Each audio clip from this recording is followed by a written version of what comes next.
used to call me Crazy Joe, but now they can call me Batman. I'm here with Joe. I saw your live stream, Joe. First off, I got to correct your misinformation. I did release the clip out that you made for me. I did find it. Yes, you did. And you were upset with me, and I eventually did. I just had to. I did it. I saved it for a slow day. Friday's my. That was slow a good day. one too. That was a good clip out. Yes. So thank you for the clip out. So I'm already correcting misinformation. And in your stream, I made it 12 minutes before I even watch you, and I'm like, oh, I so disagree with my pal Joe. I so disagree with you. The 90-day box office window that you want is so old school and out of time and out of touch of current day stuff. Only because they made it so. No. I completely so what Joe wants is every movie to have a 90-day window before you can rent VOD. Yep. You are going to cost these directors money. Why? With this. One thing right off the bat, piracy. If you don't, if you don't think it's going to piracy happens when you release the things. It happens regardless. It happens. Anyway, are you talking about camera in the theater? Nobody wants that. No, they get them somehow. The second you release it P.V.O.D, there is an HD copy available for piracy. Yeah, even without the VOD, there's ways to go get. They have something with some theaters. I don't know. It's across the world. It gets out online somehow. So, people that are willing and ready to pay, if you wait 90 days. They're going to just pirate it. I disagree. And okay, well, that was my first point. My second point is, I think your way makes it easier for piracy. Well, let us know in the comments section. The second thing is, when you wait 90, you can't do one size fits all for every movie. Some movies that make sense. Very few movies in the current system we are at with the age of social media, 24-hour news cycle, entertainment goes like this. Very few movies are going to stay relevant after 90 days. I would say a very few movies should go 90 days. Very few movies should go 90 days. There's a flaw to your logic. Why? Because you're saying very few movies are going to stay relevant for 90 days, but you're saying there's no one size fits all. What are the movies that they're putting on P.V.O.D the quickest? The films that did not perform at the box office. So arguably they're not relevant to begin with. They didn't have relevancy in the theater. So you're saying they're going to lose their relevance? No. If some movies that people might want to see but not want to go out, like for instance, there's bad weather all over the place right now. For some movies, you're like, oh, I want to see that. But after 90 days, do you still want to see it? That's going to with all the competing entertainment for people's eyes right now. The younger generations, lots of entertainment, video games, but what are they streaming shows? But if you bring back the 90-day window, what is the competition? The competition is other movies from 90 days ago. I think if you wait 90 days, it's going to be stale. That's like the old Blockbuster thing where you had to wait forever to get from movies to get to rental. And it worked.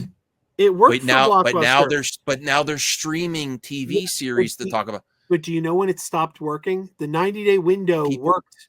The 90-day window worked until 2020 when they took it away. It was working until the second they took it away. I don't think the younger generations attention span is going to be past 90 days and it's going to lose its relevancy unless it's an amazing movie. I think most movies you'll like forget about it. People are like, oh, well, for instance, Wicked. I also agree with them bringing that to VOD because people, for one, me and my wife were going to go see it. We couldn't get a ticket, and people, that's an event movie that people, even if it's available on VOD, it's still likely going to get a good audience in the theater because it's an event to go see. In the 2 weeks prior to Wicked coming to PVOD, it saw its box office go up, not down. Most every week after week, the box office drops. Mm-hmm. Wicked was doing the opposite. It was on an upward trajectory They put it on PVOD, and what happened the very week they put it on PVOD? It fell by like double digits. And then they made lots of money on VOD. They didn't make that much. They made under $1 million on PVOD sales that week. Well, we'll have to wait and see how it plays out. But I do. What are you looking at? Just one region or worldwide? Worldwide. I don't know. But on the other side of the coin, there were 2 other movies in theaters that did not go to PVOD that week, and they held strong at the box office. And that was Mustafa and what do you call it? Moana 2. Mm-hmm. So they were still performing. And PVOD. My third point on where I disagree with you on this topic.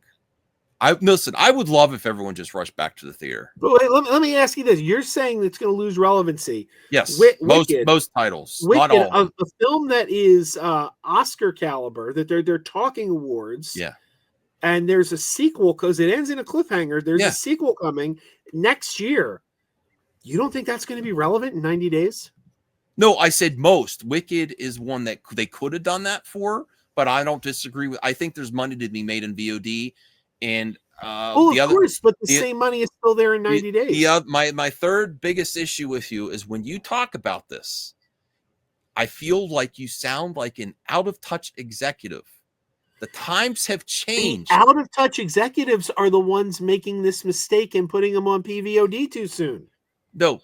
My idea nets them more money. But Joe, I'm helping these executives make millions of dollars. All they do is listen to me, and they will be Scrooge McDuckin in their money bin. I don't think so. I think you would. I think you would cause some of these projects to lose money. So when you limit options, the way you present it to the audience is like, and when people are asking questions, like when Perp was asking you questions, he's like, "Well, they're going to have to wait 90 days." I never think limiting options to a consumer is a good idea. But you're not limiting more options. They have the same options. No, you're saying you're going to have to wait 90 days if you don't want to go to the theater. Your options are go to the theater, or watch it on PVOD. Those are the options, no matter when we release the PVOD. No, but you said 90 days before it even gets the VOD, right? Yeah. So the way you present to audience, you sounded like. And you're a family guy. You sound like you're scolding your children. Well, if you want to see it, you got to get your butt to the theater and pay for it, buddy. Yeah. No. Yeah. No, times have changed. Or you wait and we've always had choices. It doesn't take choices away from anyone. You sound like a wreck. You sound like when I was in high school, I had a choice: go out to the theater or rent it when it comes on video. When's that? 90 days later. You sound like a record executive ranting against MP3s and the digital model for music. Yeah. Like if you want. That's a great example. Do you know what killed the music industry?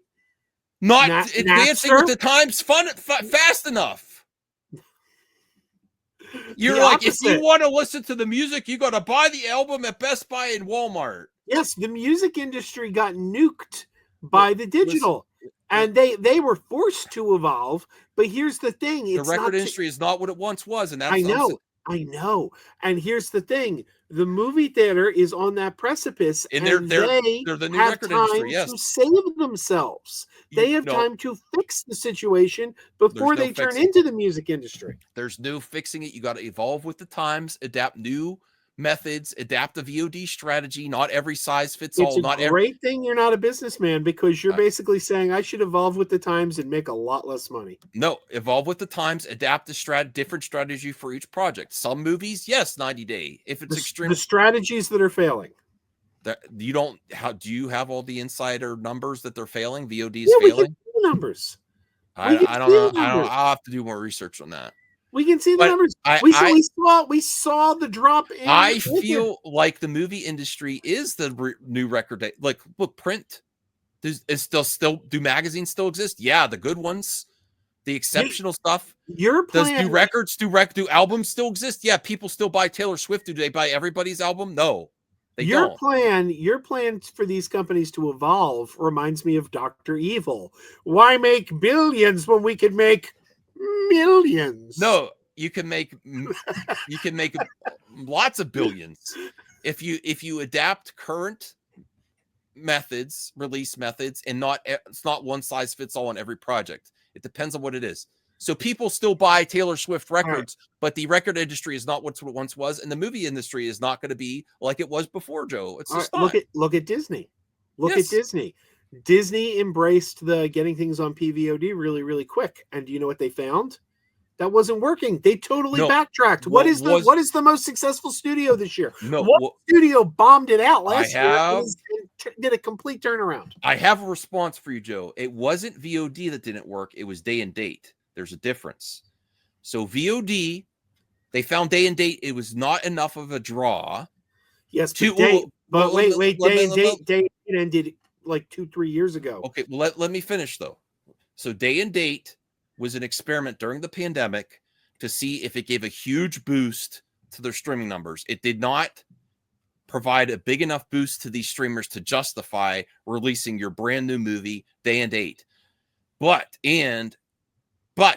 going to VOD, you get the rental money, and I think they are making worldwide for all demographics. I think they're making some money on VOD and a good VOD strategy, because also you do know theatrical. Once you get past the 25 days, you take less of a cut from the theaters. Yeah, but here's what you're not understanding. When you take something, when you have a policy of, if this movie doesn't do as well in theaters, we're going to put it on PVOD, you take away the urgency to see the film in theaters.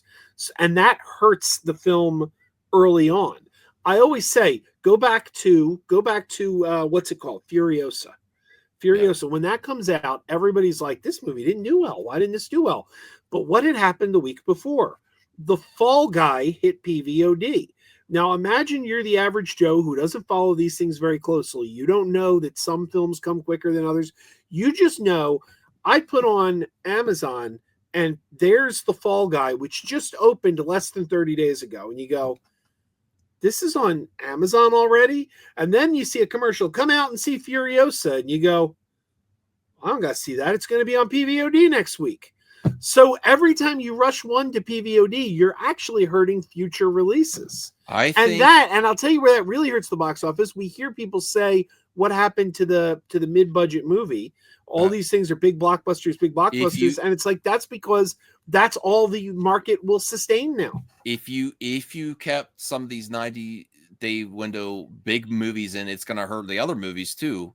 And for example, Furiosa, these companies, Hollywood, have so many numbers and algorithms. They know after the first weekend, and especially after the second weekend, if they should have a different VOD strategy based on the numbers. If there's a big drop, if the cinema score, it's not worth keeping it there. You're not hearing me. It's not about that. It's It's about sending a message. If you look at this movie and say, yeah, if you have a movie, limiting options. It's not limiting options. You still have the option to watch it on PVOD. You just got to wait 90 days. There's some people that aren't going to come back to the theater, Joe. People have changed. They will if they want to see the movie. And if they don't, they will wait 90 days. If your world existed, I would agree with you. I don't think your world exists anymore. Then how come Disney's backed away from it? Disney is not rushing these things to PVOD anymore. They're not. They were a year ago. Though. What's that? Are they waiting a full 90 days? Yeah, they've been waiting like 90. Like, look how long it took Inside Out 2. Look how long it took Indiana. Okay. Indiana Jones opened in June. That movie did not do well. And Disney learned their lesson because they've been watching all their movies all year, and they didn't put that out until like September on PVOD. I think to answer you, Joe, I think the movies that they've kept in 90 days have been consistently weekend after weekend, not dropping. They've kept them there because they keep making money.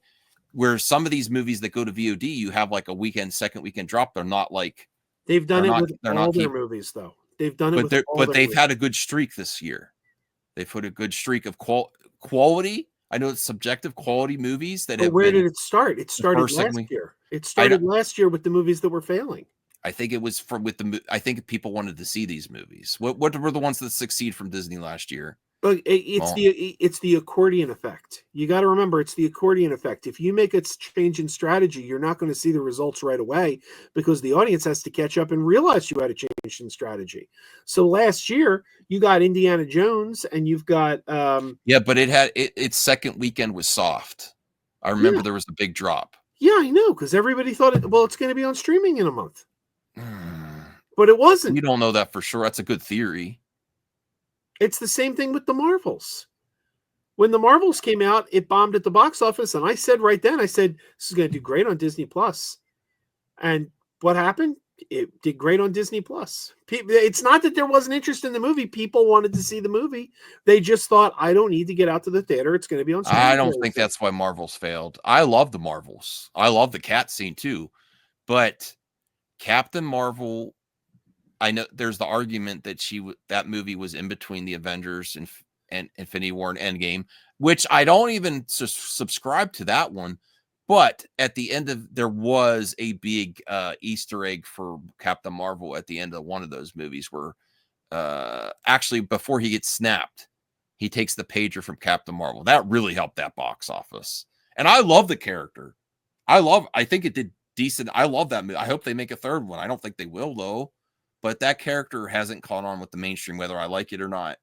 I'm now a fan of Captain Marvel. I like Brie Larson, but I don't think the VOD strategy is what impacted the Marvels. Oh, I think it is. I definitely think it is because I don't think it was good enough a movie. Because Ant-Man didn't perform well either, and neither did what was the other Marvel movie last year? This is where we're getting subjective. But there was a third Marvel movie last year. What was it? It was Ant-Man. It was the Marvels, and there was a third. Thor: Love and Thunder. No, Thor: Love and Thunder actually did fairly well. Yeah. I can't remember. Me either. But I do. I have an answer for Ant. I hated Ant-Man. Yeah, and Ant-Man, I can understand because I loved that movie. But even when I'm sitting there watching it, I'm like, this is a weird movie. This movie is not going to be for everybody. This is a bonkers, strange, out there. And then what was the other Marvel movie? And even Elemental and the Little Mermaid, they eventually did really well, and that's another perfect example of why not rushing these things to streaming helps, because the Elemental and the Little Mermaid both did really, really well, but they were both declared failures on their opening weekend because they steamrolled. They kept going and going. Well, I would say these are big. These are blockbuster movies. These are the upper echelon of IP movies, is what Disney's releasing. So but this is not a strategy it should be for every movie. Compare last year to this year. You've got, and you could say, well, there was just more interest in Deadpool and Wolverine. Okay, maybe, but guess what? Neither of the other two Deadpool movies did that well. You didn't have Wolverine in it. I don't know. But even the X-Men movies, none of the X-Men movies are billion-dollar movies. But people wanted to see Deadpool and Wolverine together. I think you saw a real change in strategy when Chapek came in, and we saw the accordion effect, because this year, like let's take Inside Out 2. Inside Out 2, good movie. A lot of people liked it. Not one of Pixar's better films, though. And it's now the highest grossing animated film of all time. No, Inside Out was really highly regarded, and I have to check the box office numbers, but I thought the first one did very good too. Didn't make $1 billion. And no. Yeah, and the second one isn't nearly as good as the first one, and it's $1 billion film. Yeah, but I think people really look back on when people say, would Pixar please stop making sequels, until they made the sequel to this. That was Inside Out was one of the ones where like, this is one of their best new IP is Inside Out. Even Moana 2 is a perfect example, because Moana 2 is something that was made for television. This is something Disney intended to give away for free. Bob Iger came in, took a look at it, and said, wait a minute, you're giving away like one of our most popular things? No, this goes in theaters. That's $1 billion. These are big IP though. Yeah, these should be considered. Yeah, but Indiana Jones is a big IP too. Indiana Jones, the writing was on the wall by the second weekend. To do a different VOD. It did not have a strong start. And it didn't go to P.V.O.D. They learned. Maybe they should have gone to VOD sooner. No, because guess what? It went in September, and do you know what happened in September? Movie opened in June. In September, it went to P.V.O.D., and you know what happened? Did really well. Waiting did not hurt it at all. All right. Well, these are crazy mad debates with me and Joe. If you want to see more, we're going to have to wrap it up because I got to get to bed. But I really enjoyed this. I had a lot of fun, Joe. I think this could be a thing, but you have to let us know what you want me and Joe to debate next.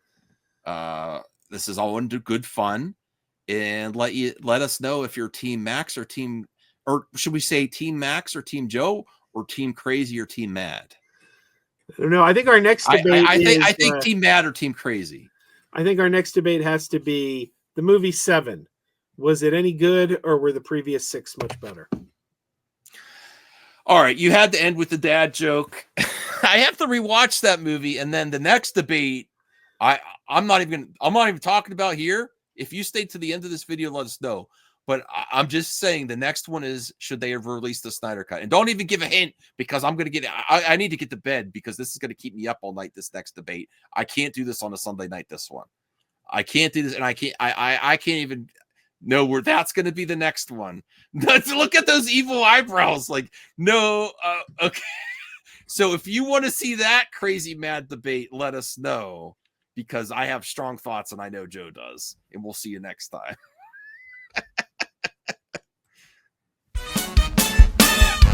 Keep wearing those pajamas with the plastic feet. Keep wearing those pajamas. Tell everyone you meet. Keep wearing those pajamas with the back door flap. Keep wearing those pajamas. Don't open, it's a trap. Oh no, it's a trap. Some people call them PJs, some people call them jammies. They can come embroidered with big money and no whammies. They can have 100 tiny commander pajamas, but no matter how they look, just keep on wearing those pajamas. Keep on wearing those pajamas. Keep wearing those pajamas. And now we're having fun. Keep wearing those pajamas. And now the song is done.